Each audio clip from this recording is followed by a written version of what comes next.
दोस्तों, हम जीवन भर बड़ी बड़ी इच्छाएं करते हैं और उन्हीं इच्छाओं के बोझ तले दबे जाते हैं। हर दिन कुछ नई इच्छा प्रकट हो जाती है, क्योंकि मानव का स्वभाव ही ऐसा है, वह चाहकर भी अपनी इच्छाओं पर अंकुश नहीं लगा पाता। अपनी इच्छाओं के बोझ तले दबा हुआ इंसान यह सोच ही नहीं पाता कि जीवन में सिर्फ धन दौलत कमाना ही पर्याप्त नहीं होता, उससे भी कहीं बढ़कर होता है आत्मसंतोष, यानी सेल्फ सेटिस्फैक्शन। यदि व्यक्ति को आत्मसंतोष हो जाए तो वह किसी भी कार्य में सफलता प्राप्त कर सकता है। दोस्तों, आज की हमारी कहानी सेल्फ सेटिस्फैक्शन यानी आत्मसंतोष पर ही आधारित है। यदि आपके जीवन में उथल पुथल है और आप भी आत्मसंतोष से दूर हैं, तो आप यह कहानी जरूर सुनें। दोस्तों, यदि आपको गौतम बुद्ध की प्रेरणादायक कहानियां सुनना पसंद है, तो आप हमारे चैनल को सब्सक्राइब करके बेल नोटिफिकेशन को ऑन कर लें, ताकि आपको ऐसी ही प्रेरणादायक कहानियां सुनने को मिल सकें। तो आइए कहानी को शुरू करते हैं। बहुत समय पहले की बात है। प्रतिदिन की भांति भगवान बुद्ध अपने सभी शिष्यों को आत्मसंतोष का बोध करा रहे थे। बुद्ध बता रहे थे कि आत्मसंतोष ही सबसे बड़ा धन है।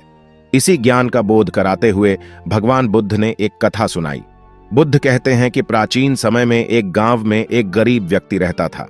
वह बहुत मेहनत करता, किंतु वह धन नहीं कमा पाता था।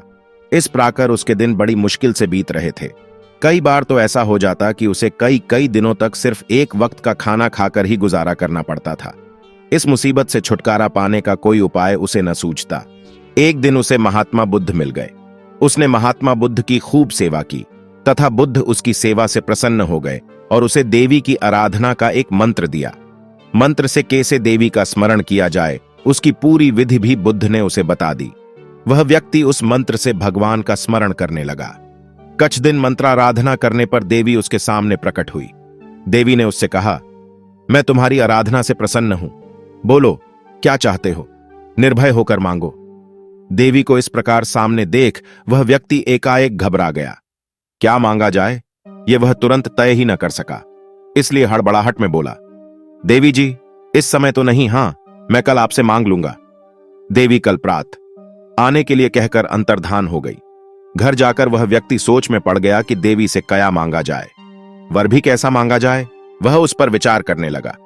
ये जमींदार लोग गांव के सब लोगों पर रोब गांठते हैं, इसलिए देवी से वर मांगकर मैं जमींदार हो जाऊं तो अच्छा रहे। यह विचार कर उसने जमींदारी मांगने का निर्णय कर लिया। इस विचार के आने के बाद वह सोचने लगा कि जब लगान भरने का समय आता है, तब ये जमींदार भी तो तहसीलदार साहब की आरजू मिन्नतें करते हैं। इस प्रकार इन जमींदारों से बड़ा तो तहसीलदार ही है, इसलिए जब बनना ही है तो बड़ा तहसीलदार क्यों ना बन जाऊं। इस प्रकार विचार कर वह तहसीलदार बनने की इच्छा करने लगा। अब वह अपने इस निर्णय से खुश था, लेकिन उसके मन में विचार समाप्त नहीं हुए और कुछ देर बाद उसे जिलाधीश का ध्यान हो आया। वह जानता था कि जिलाधीश साहब के सामने तहसीलदार भी कुछ नहीं है। तहसीलदार तो भीगी बिल्ली सा बना रहता है जिलाधीश के सामने। इस तरह से अब तहसीलदार का पद भी फीका लगने लगा। इच्छाएं बढ़ती चली गईं। वह सोचने विचारने में ही इतना फंस गया कि कुछ तय नहीं कर पाया कि क्या मांगा जाए। इस तरह दिन तो बीता ही, रात भी बीत गई। सवेरा हुआ, वह अभी भी कुछ निर्णय नहीं कर पाया था। ज्यों ही सूरज की पहली किरण पृथ्वी पर पड़ी, त्यों ही देवी उसके सामने प्रकट हो गई। देवी बोली, बोलो, अब क्या चाहते हो? अब तो तुमने सोच विचार कर निश्चय कर लिया होगा कि क्या मांगना है। उसने हाथ जोड़कर उत्तर दिया, देवी, मुझे कुछ नहीं चाहिए। मुझे तो सिर्फ आत्मसंतोष का गुण दीजिए, यही मेरे लिए पर्याप्त है। देवी ने पूछा, क्यों भाई, तुमने धन दौलत क्यों नहीं मांगी?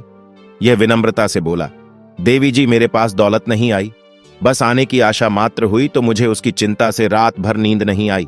यदि वास्तव में मुझे दौलत मिल जाएगी तो फिर नींद तो एकदम विदा ही हो जाएगी। इसलिए मैं जैसा हूं वैसा ही रहना चाहता हूं। आत्मसंतोष का गुण ही सबसे बड़ी दौलत होती है। आप मुझे यही दे दीजिए। देवी ने उसे आशीर्वाद दे दिया और अंतर्धान हो गई। वह व्यक्ति पहले की तरह प्रसन्नता से अपना जीवन बिताने लगा। दोस्तों, यदि आपको यह कहानी अच्छी लगी हो तो कृपया इसे लाइक करें, शेयर करें और यदि आपने अभी तक हमारे चैनल को सब्सक्राइब नहीं किया है तो चैनल को सब्सक्राइब कर लें। धन्यवाद।